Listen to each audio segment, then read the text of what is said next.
Om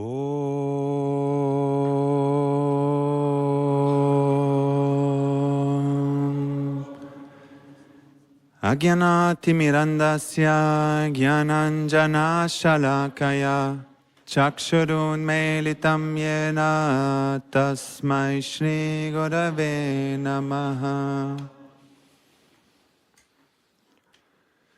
Jai Gurudev. Welcome this evening again for Divya Prabandham, which is the 4,000 verses collected by the Alvar saints, which you can see here on the wall. Today the verse is from Peri Alvar, from the Tiruvaimoli. He is an incarnation of, or partial incarnation of Garuda. And in the Tiruvaimoli, in verse 471, he says, "Leaving your snake bed on the cool ocean, you have hastened to come to reside in the ocean of my heart. You are the beloved of Lakshmi, O unique ocean of eternal grace and compassion, O unique light, unique world. The entire cosmos is yours. You made my heart your abode, and you owe me." This is a very beautiful expression of Peri Alvar of surrender, full surrender. You made my heart your abode, and you owe me. I'm your. Now, property doesn't have any interest. If you owe some land, the land doesn't have its own will. The owner does just what he wants with the property. That's the idea of full surrender. And that's somehow what we celebrate also today, on this beautiful day of Babaji. First of all, happy Babaji Day to everybody. And this verse, or this grace of making your heart the abode of God and becoming His property, is part of the grace of the Master, which we celebrate today. For those who don't know, Mahavatar Babaji, what we commemorate today is a promise he made. In the autobiography of a yogi, it is said that this was recounted by the sleeping saint, which is Ram Gopal Muzumdar, the sleeping saint, which is living in Varanasi, I think. He, together with Lahiri Mashaya, the guru of Sri Yukteswar Giri, and Mataji, the sister of Mahavatar Babaji, met Mahavatar Babaji in a cave in the Himalaya, and they witnessed this discussion between Mataji, the sister of Babaji, and Babaji himself. I just read this short extract from that discussion. Babaji says, "Blessed sister, I am intending to shed my form and plunge into infinite current. I have already glimpsed your plan, beloved master. I wanted to discuss it with you tonight. Why should you leave your body?" The glorious woman looked at him beseechingly. His sister was asking this. She carries on saying, "What is the difference if you were a visible or an invisible wave on the ocean of your spirit?" And at the same time, she responded, "O deathless Guru, it makes no difference. So please, do not ever relinquish your form." And Babaji said, "Be it so. I shall never leave my physical body. I will always remain visible to at least a small number of people on this earth. The Lord has spoken His own wish through your lips." This promise of Mahavatar Babaji, the guru of Paramahamsa Vishwananda, we commemorate today, where he has said, "I will not leave my body, I will stay here on earth to help everybody attain that grace of the Master, to make your heart the abode of God and to become His property." The grace of the Master is essential. The Satguru is the grace of God. Anugraha Shakti. The grace of God is manifested in the Satguru. And it is so important, the presence of the Satguru. You can see all the great masters, all the great avatars, even if they came with full knowledge, still they had a master. Krishna, Swayam Bhagavan, Purna Avatar, he has a guru. Rama, divine incarnation, has a guru. Jesus, Son of God, has a guru. All those great incarnations have a guru. Babaji was a guru to many of them. It is said that he was the guru of Shankaracharya. It was said that he is the guru of Kabir, Saint Kabir, which you can see in the murals. He is said to be the guru of John the Baptist, who was in India learning about the dipping in the holy waters and brought it then back as the baptism as we know it nowadays. And also Babaji himself had different gurus. In the Siddha tradition, it is said that Babaji had at least some of the old Siddhas, the great yogis from South India. One was Bognath Siddhar or Bogar, from whom he learned the Kaya Kalpa, which is a yoga practice which helps you to rejuvenate your body. From there, the idea that he has immortalized his physical body, who then sent him to Agastya Muni, which is very famous. Agastya Muni is one of the great sages from South India, who has taught him the Kriya Kundalini, or the Vasi Yogam, which is again just to transcend this physical state. All of this just to say the importance of the spiritual master, the importance of the guru. All those great masters, even if they knew, they all had the guru, because the guru is the Anugraha Shakti, is the divine grace manifested on this earth to make us ready to make this heart the abode of God, and so that we can really fully surrender and become his property. Selflessly, yeah, there's nothing to gain for them. All they do is here to serve us. Guruji is here to serve us. Babaji is here to serve us. What is one of the main things Babaji is famous for? Kriya Yoga. No, he is the Yogi Raj, the king of the yogis. He has brought Kriya Yoga to this world. To many great yogis, he has brought Kriya Yoga, which is a very holy science. And every time in different societies, he has adapted the Kriya to the people and to the society, so that everybody can benefit from it.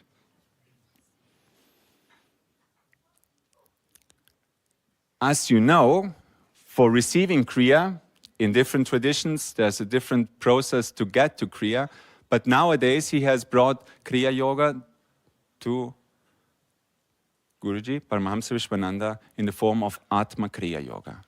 And Guruji has said that in the beginning, when Babaji asked him to give Kriya Yoga, Guruji said, no, not this time. And Babaji insisted, then he said, okay, only if it's infused with bhakti. Because this world needs love and devotion. Only if it's infused with bhakti, then I will teach Kriya. And that's how he brought Atma Kriya Yoga to this world, which is the crown jewel in our meditation practice, which Guruji is just giving Shaktipat now to some students which did the course with him. Shaktipat is that descent of grace, that activation of the techniques where the grace, the Kriya Shakti, the Divine Mother, the grace of the Masters is infused inside of you. You just do your part, and they are present, and they do the whole rest of the job. But there's one part, you have to do your part. That is a very important part, you have to do your part. It is said, no, 20% is in your hands, 40% the Guru does for you, and the rest 40% is pure divine grace. Do you have any influence on the divine grace? No. Do you have any influence on the job, what the Guru has to do? You have to tell Guruji what he has to do? Nah. The only thing we have to bother is our 20%. But if you want 100%, you will have to do 100% in your 20%. Right? Step by step, make it more and more 100%. And nicely, Guruji once said, the grace is always running like a tap which is open. Water is running constantly, and we are underneath like a glass which is upside down. The only thing we have to do, turn the glass around to be ready to receive. That's all we need to do. No? The grace is like a drop of water. If it falls in your hand, it's pure enough to drink. If it falls in the sewage channel, it is as dirty that you can't even wash your hands with it. If it falls on a lotus flower, it will shine in the sun like a diamond. And if it falls in an oyster, it will transform into a pearl. It's always the same drop. Grace is all the time present, but it depends on whom it falls. What is the ground where it falls on? How are we? Are we prepared? Are we a clean hand? Are we sewage? Are we a lotus flower? Are we an oyster? That's up to us. The invitation, because the masters are here to give. He only wants that we make our heart ready so that he can reside inside. It's an invitation we have to give, because he will not force himself onto us. As he has said, no, I can do anything. God can do anything, the Guru can do anything, but he can't do one thing. He cannot force you to love him. That must be your choice. It's like Krishna when he was in Gokul, he didn't go to the people's home unless he was invited. But once he was invited, then he felt at home. Then he came whenever he wanted and did whatever he wanted. But first you have to invite him. I guess somehow we all invited him. At least once you call him, give him space, then he will come. And like Guruji said in one of his tweets, I mentioned it yesterday, but I think we can't mention it often enough. In a very beautiful tweet, when he speaks about what is the Sadguru, he says, the burning of the heart in love is the manifestation of the Sadguru. Let me repeat. The burning in the heart of love is the manifestation of the Sadguru. And it's the reason he comes to experience the sweetness of every Atma. The Sadguru incarnates and manifests as this burning in your heart, this burning longing for God. Experiencing that sweetness of longing, that's why he manifests. That's why he comes. The burning of the heart in longing is his very own self, and it is the reason he incarnates. That's what Guruji says about the manifestation of the Guru, of the Sadguru. That's why Babaji is here, that's why Guruji is here, only to awaken this deep longing in our heart. This deep calling of our Atma.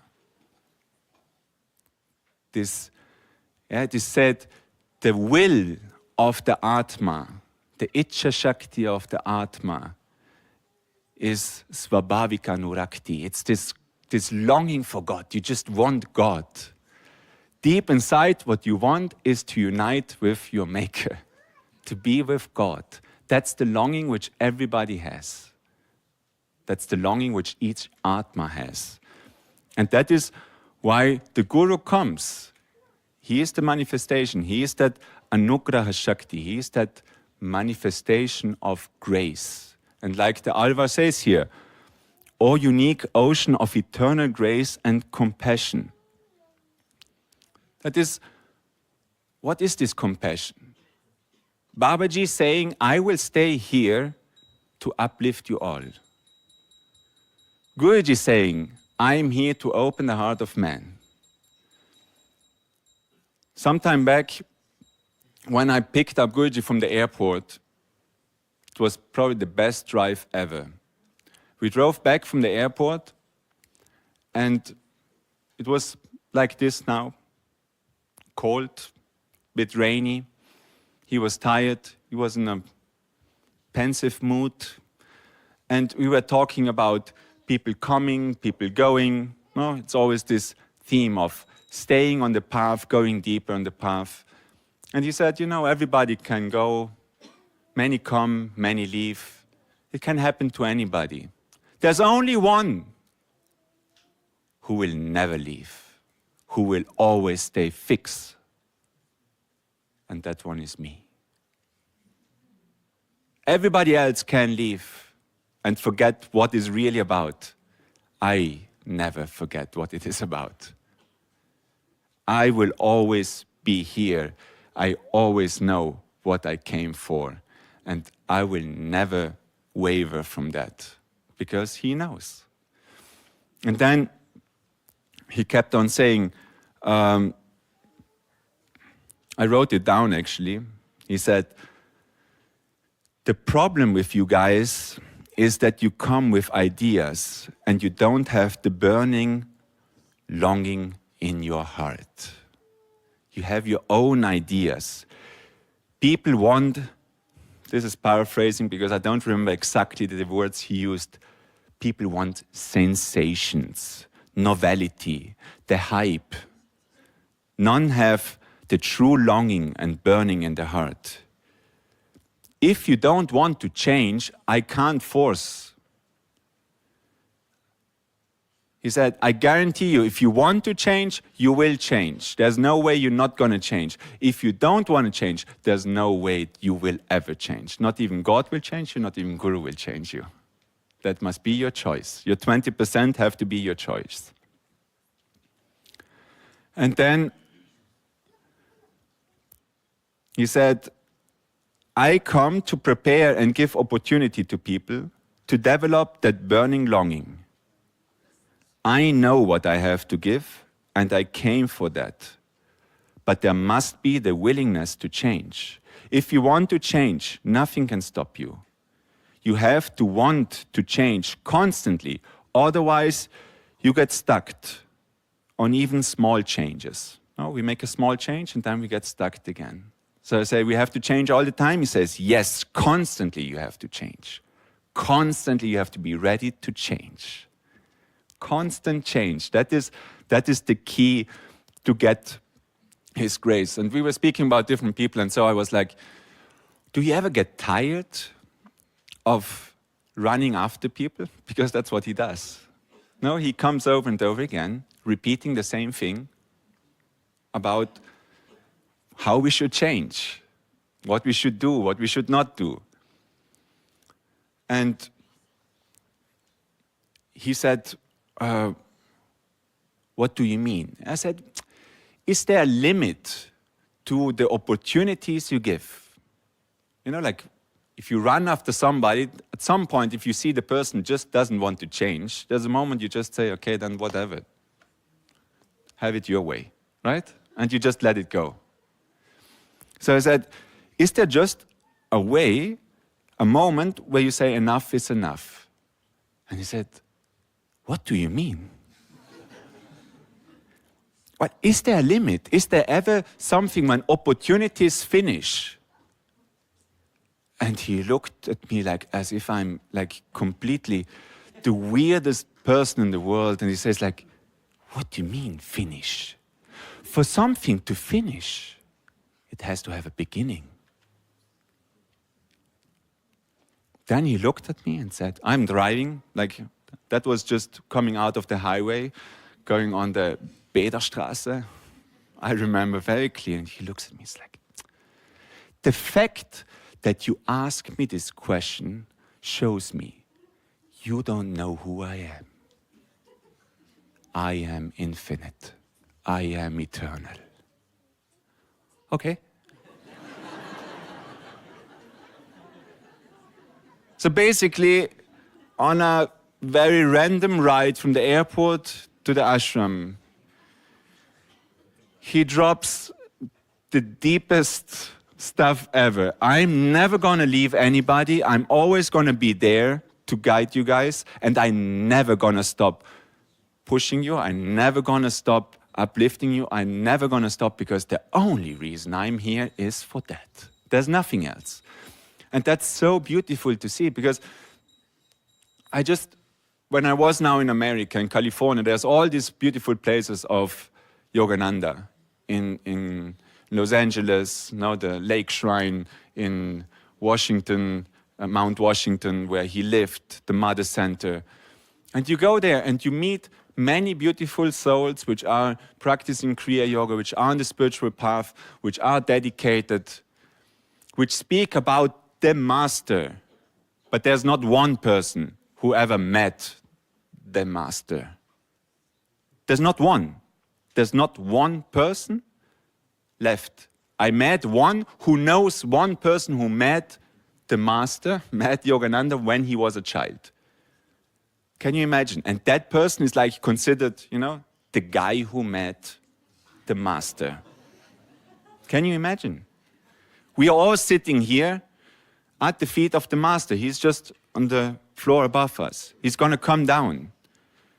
We learned Atma Kriya partially from him. We got Shaktipat, at least directly by his grace, through some instruments. This summer, he's going to teach Atma Kriya Yoga by himself again. Like he did now in America, he will do it in Europe, in the Soul Awakening program in June. Not a story which happened 150 years ago. No, it's right now, happening right here. Once he said in Vittal Dham, he said to the people, you now are here because of me. You would have done anything to be here because of me, to be with me, because there came people came from all over and they tried everything to be there. And he said, I'm telling you, one day people will come and do anything to be with you who have been with me. And sometime later, there will be people who will come to the people who came to you because you were with me. The precious power of having the Sadguru manifested in this world, having him here with us. Beyond imagination. Everything becomes real. When I read the autobiography of yoga in 2004, when I read it, I knew everything is true. I thought this is a dream, not in this lifetime, not possible for me. 4 years later, I meet Guruji, and in no time, I'm in the middle of it. I'm like, 4 years ago, I thought this is a dream. Now I'm living the dream. Absolute madness. Over 17 years have passed, and it just becomes more and more crazy.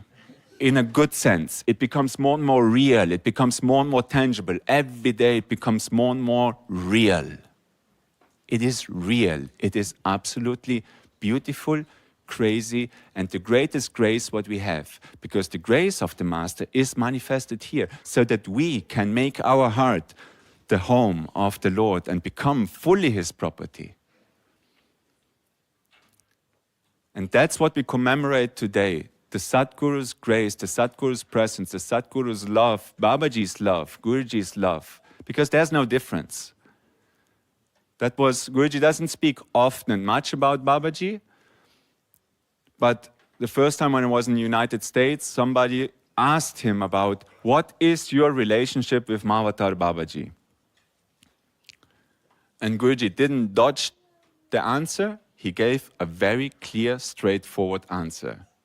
And he said, the relationship with Babaji, my relationship with Babaji, is eternal. I am in him, and he is in me. And in this life, we have decided that I play the role of the disciple, and he plays the role of the Guru. Jai Gurudev.